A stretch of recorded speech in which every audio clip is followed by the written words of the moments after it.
আসসালামু আলাইকুম ভালোবাসার মানুষ। দেখতে পাচ্ছেন যে আমরা একটা কমোড সেট আপ করলাম।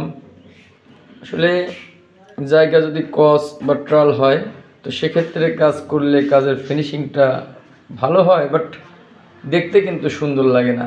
দেখতে পাচ্ছেন যে এই ওয়ালটার এমন একটা অবস্থা যে অনেকটাই কস, যার কারণে দেখতে পাচ্ছেন যে আমার ওখানে কিন্তু ফাঁকা আছে, এক পাশে লেগে যাওয়ার মতো অবস্থা আর এক পাশে ফাঁকা আছে। এই কাজগুলো খুব খারাপ লাগে। এই রাজমিস্ত্রি ভাই চাইলে কিন্তু এই মধ্যের যে পার্টিশনটা আছে চাইলে কিন্তু উনি সোজা করতে পারতো, কিন্তু সোজাটা করে নাই। তাই আমার কাজটা আমার কাছে তেমন একটা ভালো হয় নাই, খুবই খারাপ লাগতেছে যে আপনার কাজের জন্যে আমার কাজটা খারাপ হয়ে যাচ্ছে। তো দেখতে পাচ্ছেন যে কাজটা এভাবে করেছি। অবশ্যই একটু ভালো লাগলে লাইক শেয়ার কমেন্ট করবেন। এ পর্যন্ত ভালো থাকবেন। আল্লাহ হাফেজ।